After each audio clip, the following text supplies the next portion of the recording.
This program contains graphic violence. Viewer discretion is advised.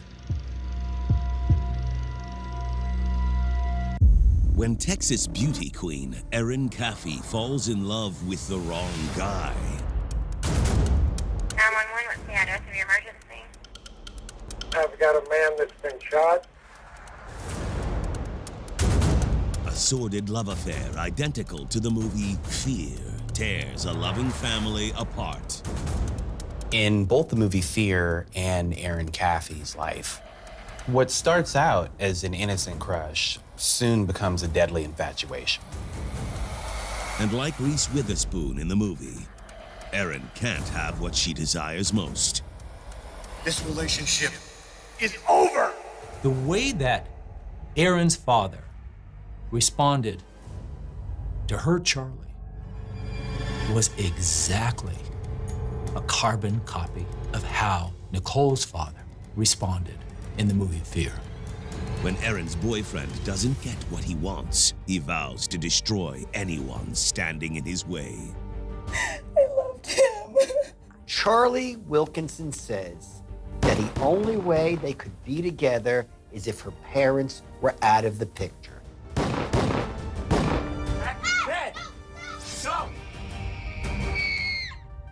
But will Charlie get his wish?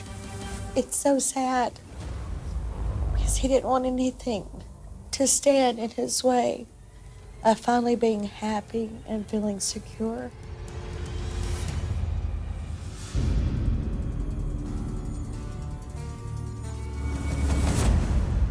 Emory, Texas, a quiet little town where everyone feels like family. Emory is a very small community. If you blink, you're gonna miss Emory. Everyone knows everyone, and if they don't know you, then they know someone that knows you. Of all the families in Emory, the Caffeys seem to have it all. The Caffeys were a family that really were paragons of what a family should be. Terry Caffey was a hardworking guy, a serious guy, a guy whose life was very much centered on God and the church. Terry, he did some ministering. And the mother, Penny, she played the piano and organ. And then the kids would play some instruments. Wow, that was a great song. Younger brothers, Tyler and Bubba, are the apple of their parents' eyes. But of all three Caffey kids, 16-year-old Erin's star shines brightest. The Gospel of Matthew, chapter 27. Erin Caffey was the oldest daughter in the Caffey family. Like her mother, she was an extremely talented musician. People who went to their church said, I think the quote was, she sang like a cherub. The word of the Lord. My daughter, Erin Caffey, everybody. How about a round of applause? People came to church and they would marvel at Erin Caffey's exquisite beauty. Her pastor said that if he wanted to multiply the population of the church, he wished he could clone a couple of Erin Caffeys. Well, Terry, I know that you were the man of She did have admirers. There were teenage boys who joined their church just based on seeing Erin.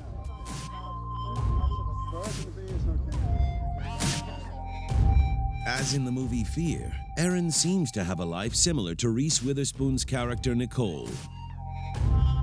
Nicole has lived a privileged life, and she comes from a nice family. Hello, today's lesson. But outside of church, Erin doesn't have many friends. Terry and Penny fit in quite well to the culture of Emory, Texas. They were a little bit suspicious of public education, and so they homeschooled their kids. That's quite an acceptable choice in the Bible Belt. Does anyone know commandment number 5? Oh. Honor thy mother and father. Correct. The Caffeys think a religious-based education is best for their family, but Erin doesn't agree. What's wrong now, Erin? I just want to go to public school like everybody else. When you're being homeschooled, your social life is extremely limited. Erin was like all other teenage girls. She wanted friends. She wanted to socialize. You know what they have at public school. Boys. Lots of them. And that means trouble. No, ma'am. If you're safer at home, get back to work. All she had was the four walls at her little house and her family, and she wanted to be able to mingle and be a teenager. And I think she felt extremely stifled.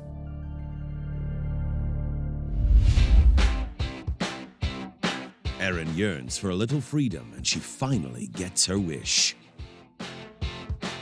When Erin Caffey turned 16, her parents gave her a truck, and they allowed her to get a job. Erin started working at a fast food place. Hey, how are you guys doing? Which delighted all the young boys who, came there ostensibly to buy hamburgers. Thanks. Yeah, absolutely. It doesn't take long for her to attract a few admirers. Hey, what can I get you guys? I'll have 2 Cokes and a smile from you. Don't be a jerk. It's almost amazing to think how quickly Erin's life had changed. All right, I'll be right back with those. It was a whole new world that had opened up for her. There was a tremendous amount of freedom and new experiences that waited her. Not only was she working out and about, but she was meeting new people and working with peers, boys and girls her own age. One of those admirers, 18-year-old Charlie Wilkinson, seems to attract Erin as well. It appeared that whenever Erin Caffey went to work at the restaurant, Charlie Wilkinson just happened to pull into the parking lot. Charlie Wilkinson himself told me that when he first saw Erin Caffey, he said, "I'm gonna marry that girl." That's how captivating he thought she was. Hi, what can I get you? I'm afraid what I want is not on the menu. I'm Charlie. I'm Erin. Charlie wasn't like anything Erin had ever experienced. So, you gonna order something or what? I'll think about it. Charlie Wilkinson comes from a less than stellar family background. His parents split up when he was very young. His mother moved several hours away. He only saw his mother a few times a year. And I think he felt a bit neglected. All right, well, when you decide, you know where to find me. The difficult upbringing is similar to Mark Wahlberg's character David in the movie Fear. When David is not around Nicole, he is a drug-dealing drifter with no family and a chip on his shoulder. As the days go by, Erin is drawn to her new crush, Charlie. Clearly, he was enraptured by her, and he wanted to be around her, and he wanted to endear himself to her. And I think that he was successful because Erin began to pay quite a bit of attention to him. So, let's gonna go hang out with some friends. You wanna come? Sure. One thing Charlie had was independence, something that Erin sorely lacked. And Charlie did what he felt like doing. This is my roommate, Charles. That's his girlfriend, Bobby. Nice. What's up? Do you want a beer or something? Oh, I don't really, Take it. Sorry, trust me. Okay. Thanks. Charlie went to public school. Charlie lived in a trailer with other people that weren't his parents.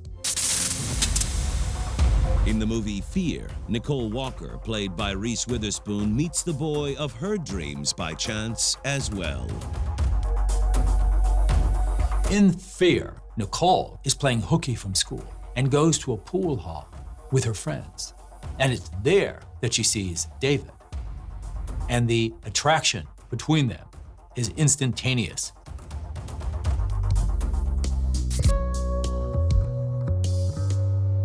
Charlie's bad boy ways are similar to David.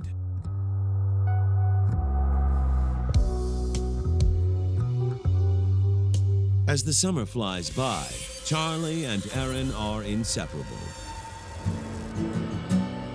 And soon, she invites him home to meet her parents.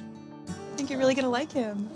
I'm sure she hoped that her family would see what she saw in Charlie, and they would embrace him, and they would welcome him in. But, as in the movie Fear, things don't go according to plan. When David meets Nicole's family, he comes off a bit controlling, and he immediately has issues with her father. The first meeting between Charlie and Terry was awful. He didn't shake his hand. Hi, you must be Charlie. Yeah, that's right. Her parents were pretty strict, and they expected a very clean-cut, clean-living boy. And anybody just slightly off of that standard would not just unnerve them, but alarm them. I think your parents hate me. I don't care. For both Erin and Nicole from the movie Fear, there's something exhilarating about being star-crossed lovers. Which leads Terry Caffey to immediately conclude, this guy's a punk and I don't want him around.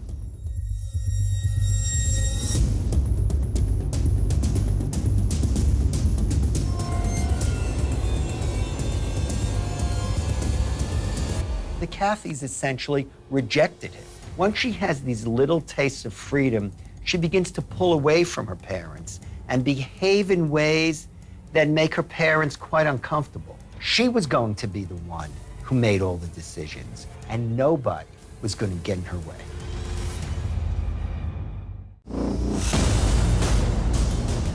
In the small town of Emory, Texas, 16-year-old Erin Caffey and her 18-year-old boyfriend Charlie Wilkinson are just like Reese Witherspoon and Mark Wahlberg's characters in the movie Fear.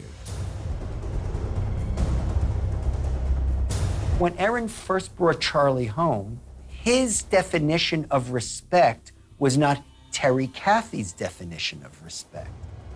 Erin's father felt that Charlie Wilkinson should stand up and shake the man's hand and perhaps express his pure intentions for both the daughter and the future. And Terry Caffey didn't get that.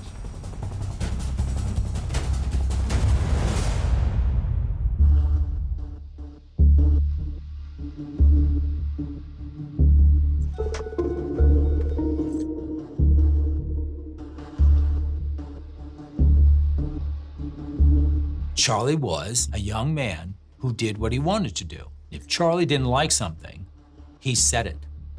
If Charlie wanted something, he went after it. Oh, whoa, is this you from boot camp? I like the uniform. The only thing Charlie wants is Erin. And even though their parents don't approve of their relationship, she doesn't seem to care. You do? Well, if you like that, you're gonna like how I can shoot a gun. Not an uncommon situation where a young teenager has led a sheltered life and then meets a boy that could take her on adventures and experiences that her parents might not approve of, but who a girl like Erin would have been very curious about. Like Reese Witherspoon and Mark Wahlberg's characters in Fear, the couple quickly becomes intoxicated by love. For Erin, I don't think she ever realized she was in way too deep. She was in euphoria. When people are in love, it's very hard for them to see things clearly. In the coming-of-age thriller Fear, Reese Witherspoon's character Nicole falls hard and fast for the local bad boy, David, played by Mark Wahlberg. When she meets David, she is attracted to the fact that he's a young man who's overcome a lot and still seems like a great person. But behind David's boyish looks is an angry drifter who is ready to snap. On the surface, things seem nice, but David had a lot of issues. There is a hint of something else, and it's a bit chilling, kind of a prelude of what's to come. Erin Caffey's parents think her new boyfriend, Charlie, might be cut from the same cloth. We just want what's best for you, Erin. What's best for me is Charlie. I wouldn't say that the Caffeys ever fully accepted Charlie Wilkinson into their family. They tolerated him. Their daughter was getting older. She was clearly dating him. And they kind of felt that they could control the relationship to a certain extent. I hate it here. Erin, but you do live here. And if you're going to live here, you are going to follow the rules. Like Nicole's father in Fear, Erin's father, Terry, enforces a strict set of rules when it comes to his daughter and her boyfriend. You're not allowed to be with him more than 1 day a week. You are not allowed to be alone with him ever. And you're not allowed to be out past 9 p.m.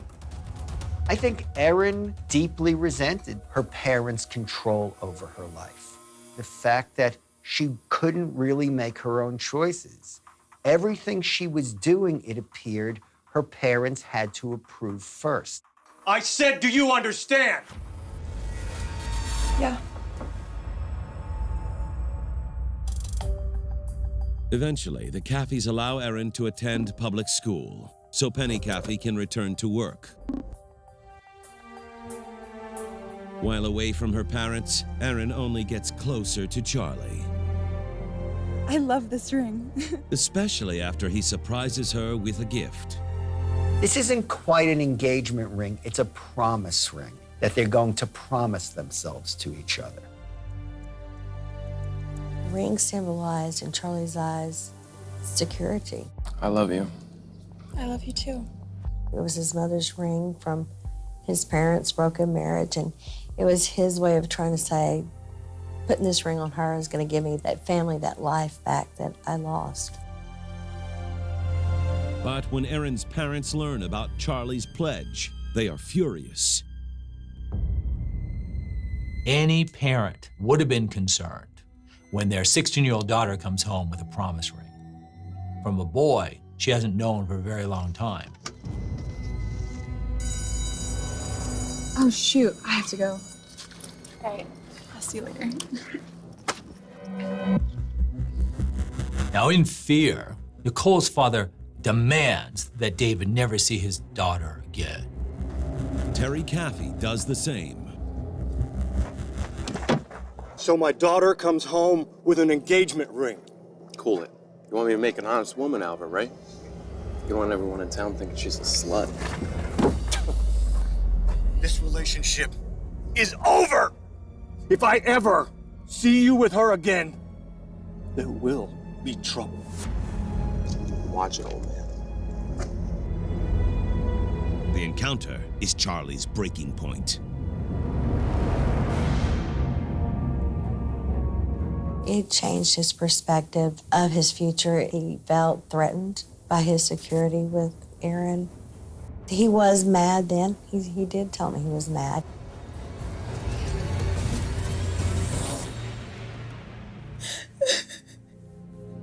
At the Caffey home, Terry believes the relationship between Charlie and his daughter Erin is over. He said he was done being harassed by Dad and he broke up with me. I loved him. I know it hurts, sweetheart. I know. When Terry Caffey went to sleep that night, I'd say he was fairly confident that this problem that was Charlie Wilkinson was going to evaporate from their family. In Fear, Nicole breaks up with David after catching him with another woman.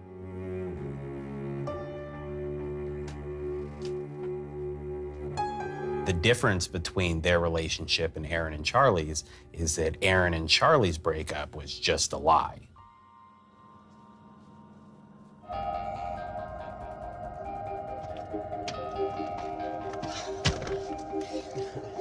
It worked. Charlie Wilkinson just wanted to run away with Erin Caffey and live happily ever after. She viewed her parents as trying to control her and that they would never let her just run away. That no matter where she went, no matter how far she got, Terry and Penny would be there to bring her back home. Charlie knows he'll never get what he wants as long as Erin's parents are alive. No matter what happens, you're gonna love me forever, right? All she wanted was to be with Charlie, and all he wanted was to be with her. It was Erin's parents and her parents alone that were keeping them apart. I have an idea.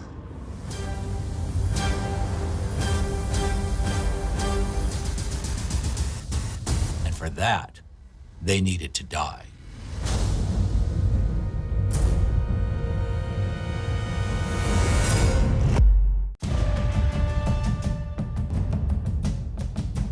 Texas teenager Charlie Wilkinson knows his girlfriend Erin Cathy's family is set on destroying their relationship. I think your parents hate me. According to Charlie Wilkinson, Erin made it extremely clear that as long as her parents were around, the two of them were never going to get to be together. It's unbelievably similar to the thriller Fear, when Mark Wahlberg's character David blames his ex-girlfriend's family for coming in between them. This relationship is over! Like Mark Wahlberg's character in the movie, Charlie is obsessed with Erin. He'll do whatever it takes to keep her, including murder. Charlie Wilkinson says that the only way they could be together is if her parents were out of the picture, because as long as they were alive, they would thwart that relationship from developing.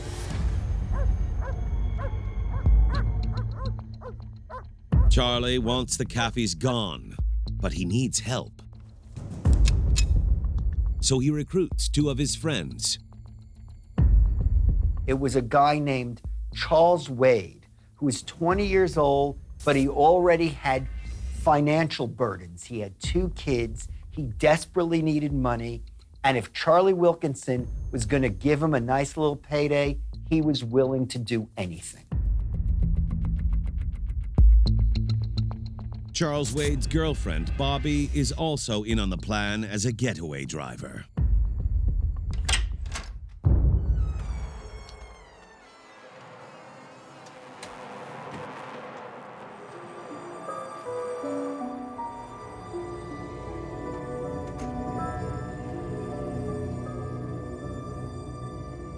When you hear about the early part of the night, it was, as the song goes, a lonely old night in Emory, Texas. There's nothing all that unusual about that night.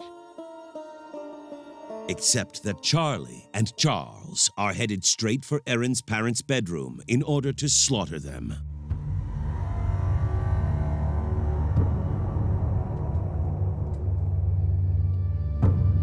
Charlie Wilkinson told me that he had a .22 caliber gun. In addition to the .22 caliber gun, these guys had swords with them.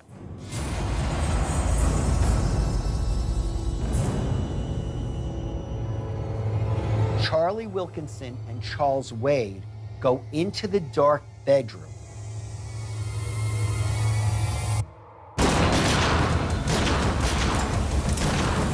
He just started shooting. Penny was the first.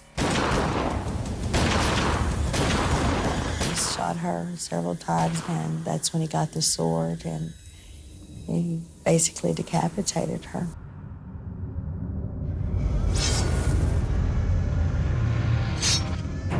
Terry woke up to hearing gunshots, and he wasn't even aware that it was him, himself, being shot.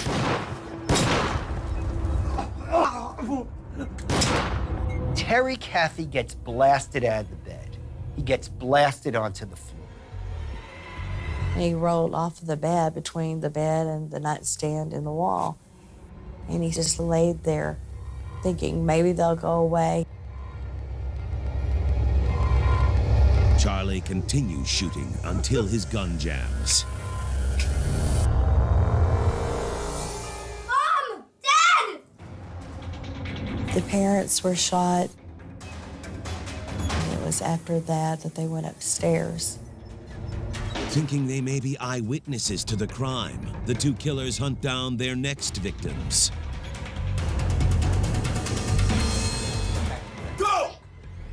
Erin's two little brothers, 13-year-old Bubba and 8-year-old Tyler. Go! Stop! Back to bed! Let's go!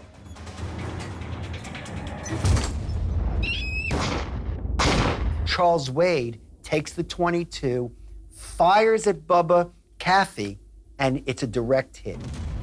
Charlie! Why are you doing this? Terry Caffey was laying there on the floor, riddled with bullets. Next to him, his wife is dead. He hears his sons being murdered upstairs, and he heard one of them call out, "Charlie, what are you doing?" So he knew who the murderer was.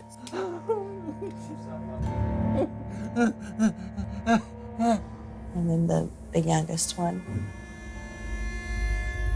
he was hiding in the closet. And they took the sword to him.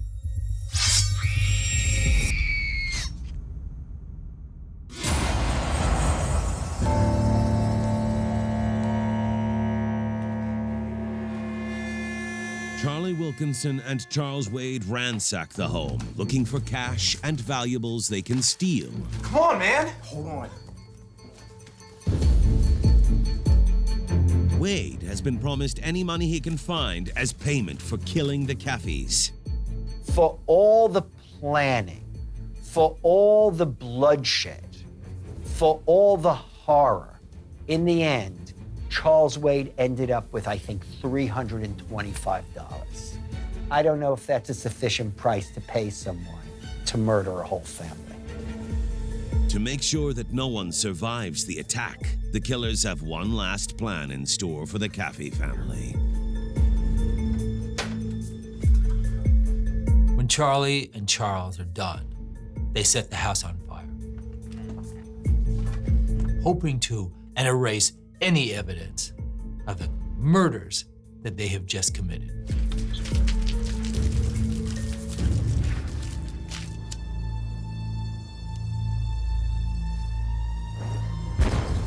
The Inferno might allow Charlie Wilkinson to get away with murder.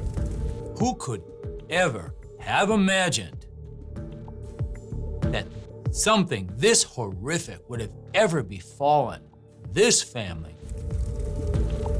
The attack on the Caffey home is strikingly similar to what Mark Wahlberg's character does in Fear.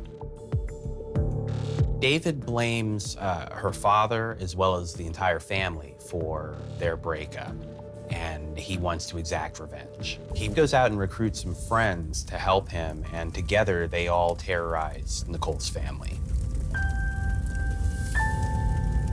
But like a good Hollywood thriller, just when you think it's over, the plot twists. Terry Caffey was laying there on the floor, riddled with bullets. The house is aflame. He can barely prop himself up. I mean, the house is burning down around him. Charlie Wilkinson knows that the only way to be with his girlfriend, Erin, is to kill her entire family.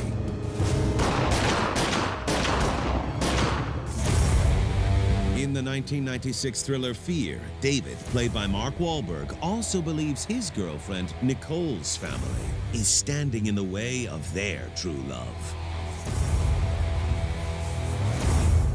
It's so sad because he didn't want anything to stand in his way of finally being happy and feeling secure. With the help of his friend, Charlie kills Erin's two younger brothers and her mother, Penny, all because he believed Erin's parents would never let them be together. And they have left Erin's father for dead.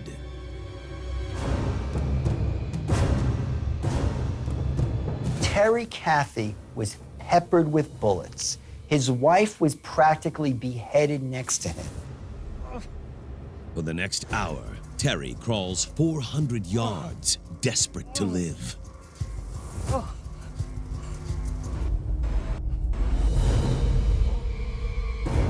Terry Caffey felt that he was on the verge of dying.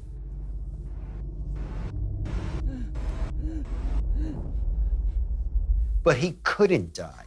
He wouldn't allow himself to die until he got to the house next door and revealed that Charlie Wilkinson, his daughter's boyfriend, had murdered the entire family. When he finally reaches his neighbors, the Gastons, he rings their doorbell and collapses. The Gastons loved Terry Caffey. They loved the entire Caffey family. And to see Terry bleeding and dying at their doorstep was upsetting, alarming, terrifying. So as Terry is laying there, essentially dying in front of them, the Gastons call 911. 911, what's the address of your emergency? This is Tommy Gaston. I've got a man that's been shot out here at my house. And is he breathing? Yes. When did this happen? I don't know, just a little bit ago. And we've also got a house on fire out here. I need to know where he was shot at. I don't know. He's right there and you don't know where he was shot? Yes. Where's he bleeding He's bloody all over. I've got to hang up and help him.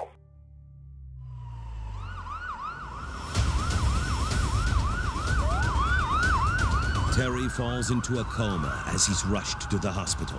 There's a chance he won't survive the night.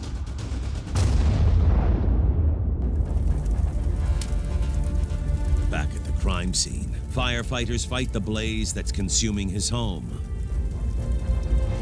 Once firefighters arrived, they were not able to salvage anything. The house was completely destroyed, right down to the ground.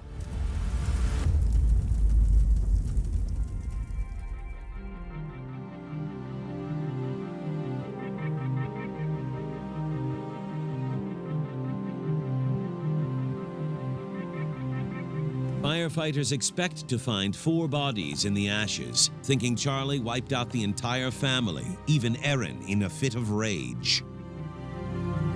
Penny is dead, Tyler is dead, Bubba is dead, and they thought Erin might be dead too. But crime scene investigators never find her remains. She was a missing person.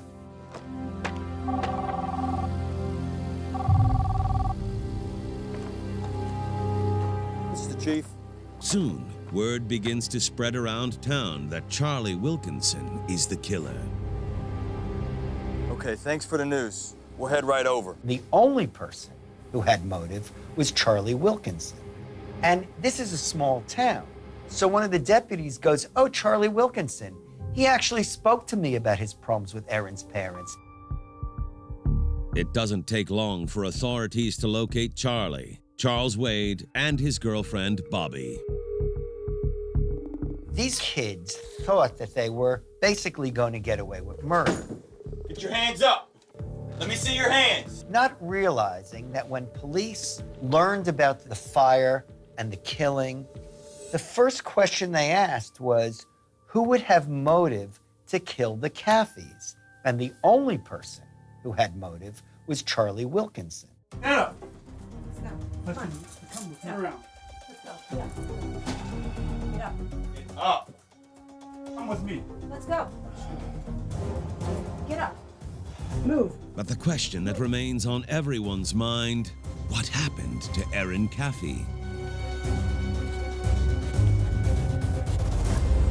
In the movie Fear, nothing is as it seems, and so is the case of Erin Caffey. When the officer goes back to the house, he begins to just kind of poke around. He opens up the closet, and he sees a tuft of hair that he believes belongs to a doll. And the eyes pop open, and there's Erin Caffey. My name is Erin Caffey. I've been kidnapped.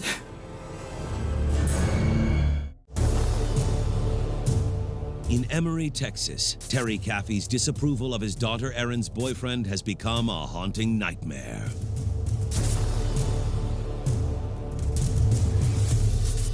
Similar to the Mark Wahlberg, Reese Witherspoon drama, Fear. This relationship is over. A father's determination to save his daughter has led to bloodshed. In both the movie Fear and Aaron Caffey's life, what starts out as innocent teenage romance turns into death and murder. Erin's father, Terry, is in a coma and struggling to survive. Her mother and 2 brothers are dead. And now, police believe Erin's boyfriend has kidnapped her. Erin really didn't tell them what she was doing there. She just said that some men come in masked and kidnapped her. Are you okay? My name is Erin Caffey. I've been kidnapped. It's okay. You're safe now. Let's get out of here.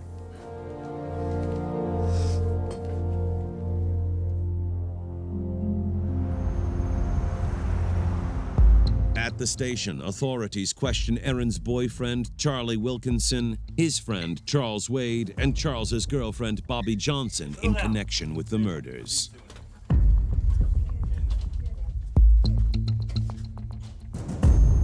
They also bring in Erin Caffey. I need you to tell me what happened last night. Thank you. You can go out. It was my boyfriend, Charlie. He forced me out of the house. He took me to his trailer, and I couldn't escape. Erin was telling the police that she was kidnapped. I don't know where I am or why I'm here. I just know they kidnapped me in the middle of the night. She is given the appearance that she's been through something traumatic, and she's essentially experiencing some form of PTSD. But next door, an entirely different tale is unfolding. I don't know what you think, but I'm not the one that wanted this done. Okay, Charlie, if you didn't plan this, then who did? Aaron Caffey. Now fearful he will go to jail for the rest of his life, Charlie turns on his true love, Erin. Charlie and Charles were interrogated separately, yet their stories matched. She wanted them dead for a very long time. I need them gone. I need them dead. They both said, it's not me that wanted to do this, it's Erin. It's Erin, she's the mastermind. She's the one who wanted us to kill her family.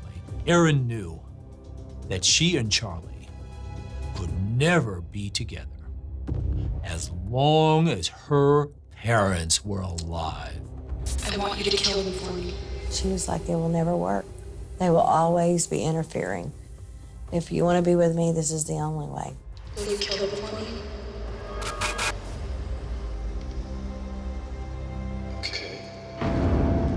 Charlie claims he did what Erin wanted only because he couldn't imagine life without her. So we did it. With Charlie, he was from a broken home. He had found the love of his life, and he wanted a family. And he did not want anything to stand in the way of his family, his security, because he considered Erin his. The night of the murder, she packed a bag of clothes, and she called me a couple times to let me know that she was ready. And when we got to the house, she left the front door unlocked so we could go in. She wanted her family dead. It was her plan. I'm telling you the truth. I swear. We asked her over and over again if she wanted to change her mind about us killing her family. She said no. She was very adamant about it.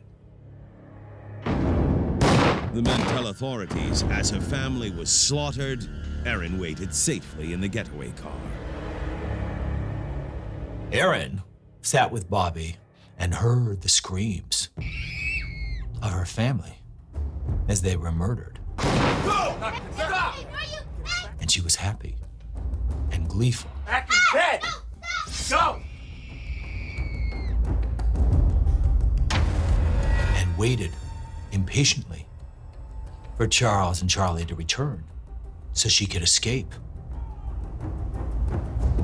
Right after the killings, Erin and Charlie went back to his trailer and made love. were so deluded in their love for each other that all they cared about was the success that they had had in murdering. Charlie states that when police showed up to his trailer, he and Erin had a plan. Charlie said to Erin, "Hide," and she ran into the closet. It is then Erin decides that the only way to avoid being arrested is to blame Charlie for kidnapping.